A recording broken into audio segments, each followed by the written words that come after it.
صدري ويسر لي أمري واحلل عقدة من لساني يفقهوا قولي. دا زما شاته کوم کسان چې تاسو وینئ اصل واقعه دا وه چې په 26/7/2019 3 بجې د شپې د یو انکار سره د پېښور نه د چترال فلاین کوچ را روان و، هغې کې سورلی وې. دا کسان چې کوم دي دا ورته واګۍ موټر کې را مخکې شو او د هغې نه ټولو سپرمونه یې پیسې واخیستې، کارډونه یې ترې واخیسته او موبایل کارډونه یې ترې واخیسته، دغه شانتې دوه پکې سرکاري ملازمان وو، هغې نه سروس کارډ واخیسته.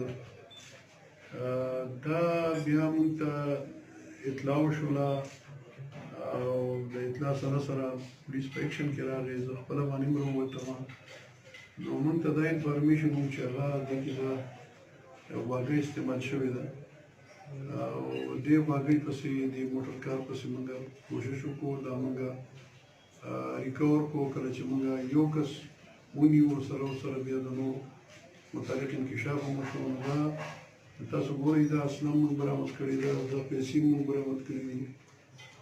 ریکوري ټوله الحمدلله وشوه.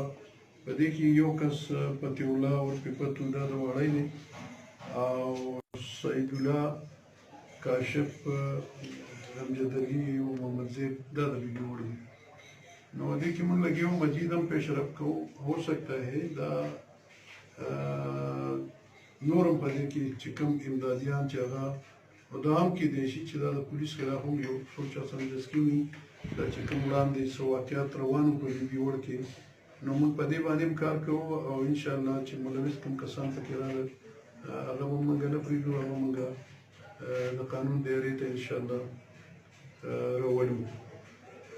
نو زه تاسو ته یې وضاحت بل کوم چې زما په دې وخت کې دوه داسې نور کیسونه وشو وړاندې. یو د څاروو سوداګرو نه پیسې واخیستې او هغه یو کس یې ویشتی و، زخمي و. هغه کسان الحمدلله درې واړه ونیول او ریکوري یې ترې وکړله، الی ضرر ترې برآمد شو، باقاعده هغه کسان په جیل کې وو. دغه شانتې په جیل کې یو ماشین چې وتښته و هغه موږ شپږ کسان ملزمان هم ونیول او ماشوم هم برآمد کړو.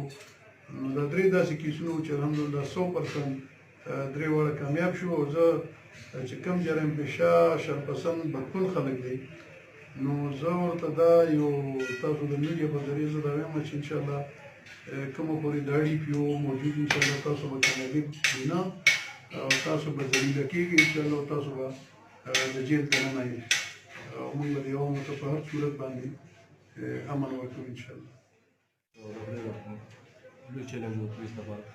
نو الحمدلله زما اصل پیډ چې دی هغه تفتیش دی. زه ډي سي پي کرایم برانچ هم پاتې ما غټو غټو کیسونو کې د های کورټ د چیف جسټس په حکم تفتیشونه کړي. نو زما خپله په تفتیش کې یو تجربه ده او زه خپله په دغه سر باندې وختي راوتی وم او زما په سپرویژن کې دا څه دا ټوله ریکوري وشوله او مطلب دی چې 1% هم څه داسې خبره پاتې نه شوله، دا کامیاب شو. دوی چې ولا ته وایي چې تاسو په څومره وخت کې دا کاروایي کړې وه او د دې نه تاسو څه برآمد کړي؟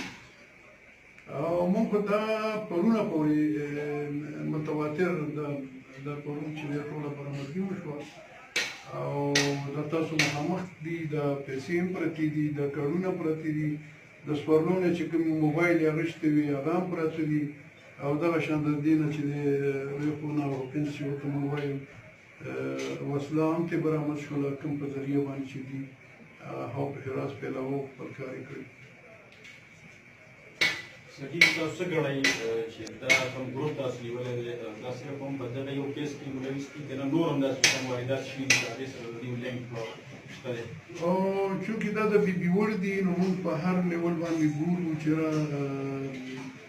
د یو کس به داسې موږ ته سابقه ریکارډ میلاویږي موږ کوشش کوو موږ ته چې کوم انفارمیشن دي چې یو کس به داسې دي چې هغې وړاندې واردات کړي دي د دې ضلعې نه بار کړي دي نو موږ هغه هم ګورو چې دا اطلاع څنګه ده او انشاءالله په هغې باندې چې کوم ځای کې دي واردات کړي دي نو موږ هغه ځای ته رسو او هغه ثبوتونه راوړو.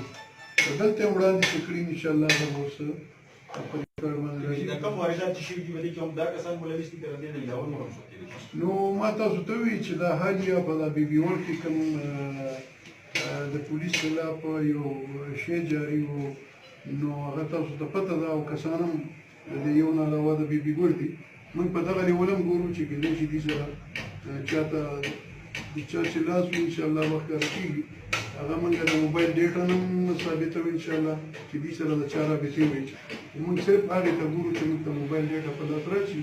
نو مزید په دې کې زما خپل خیال دا دی چې موږ به په نورو کسانو باندې هم لاسونه اچو، ځکه ما ته ښکاري ده چې دا دغه رد عمل هم کېدای شي. ټیک سر دا بلایند کیس او په دې کې کوم پولیس ټیم بخښي شو یا دا بل چا ښکاره کړو دغه کوم لپاره سره انعامات یا تاسو ریواج؟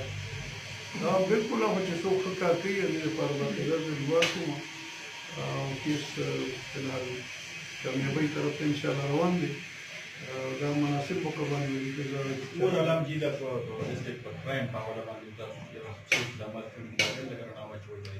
اوورال خو کرایم الحمدلله موږ زما زیاته توجه اوس چې کوم ده هغه په منشیات باندې ده. منشیات باندې ما دې انسټیټیوټ ته ویلي دي چې تاسو باقاعده کوم ځای نه چې انفارمیشن میلاو شو یا ما شروع کړو چې څوک ولېږل چرګ برآمد شو نو ستا ناخوار تنخوا به ضبط وي، هغه مې تنخوا به څه پورته نه وایي.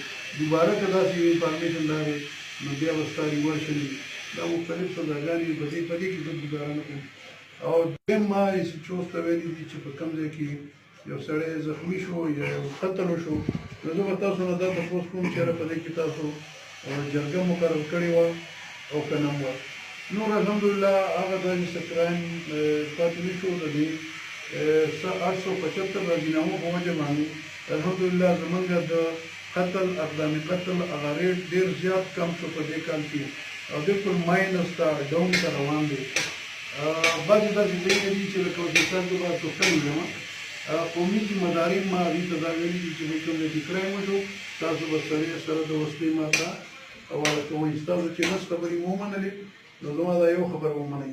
نو دغه یو وجه هم ده چې موږ دې کې خصوصي دلچسپي ده او هغې په وجه باندې څه داسې کرایم چې کوم قتل ډېر په تیزۍ کې په روز کال روان څه کال زما په پیریوډ کې هغه بالکل راپرېوتو او انشاءالله مزید به اوس په دې کې دا قتل ریټ چې زموږ کوم دی انشاءالله دا به کمیږي. صرف زه اوس په منشیاتو باندې کار کوم. زیات ماته دغه یو خبره ده چې زه دا معاشره د منشیاتو نه زه پاک کوم. ډېر زیات کمې لکه زه به تاسو ته ویم چې دا منشیات 100% وو الحمدلله هغه اوس زه به دا وایم چې 10-12% به ختم شوي نه دي خو موږ پرې ډېر زیات سختي راوستې ده او هغې کې زه د خپلو افسرانو له کوم ځای چې زه ګورم باقاعده سزا هم ورکوم. نو انشاءالله را روان وخت کې به تاسو ګورئ زما دغه دا ده چې زه انشاءالله د منشیات 0% ته راغلم چې په دې کې انشاءالله د منشیات نوم هم څوک وانه لري. ټیک ده سر تاسو د روغ جوړونې علاوه د ډي ار سي ممبرانو خبره چې کړو چې بهر تڼه کې به بهر تحصیل کې موږ دغه جوړو دا د ډي ار سي کمیټیان جوړو هغې څه پیښ شوی اوس هغه داسې ده چې ډي ار سي په هره تاڼه کې ما بالا افسرانو سره هم خبره کړې وه او موږ سره هیډکواټر کې صرف 21 کسانو ډي ار سي ده. نو دا خلک لرې لرې نه راځي او ډېر زیات دي تکلیف یې ورته. نو په دې وجه باندې موږ انشاءالله په هغه کوم لیست هغې باندې کار روان دی او موږ دا ګورو چې هغه په دې ډي ار سي کې داسې غلط ممبر موږ وانه نو په دې وجه باندې یو هفته به انشاءالله په هغې کې لګي او زه به بیا د هرې تاڼې دپاره د 21 کسانو د ډي ار سي باقاعده اعلان کوم او په تحریر کې م راولو.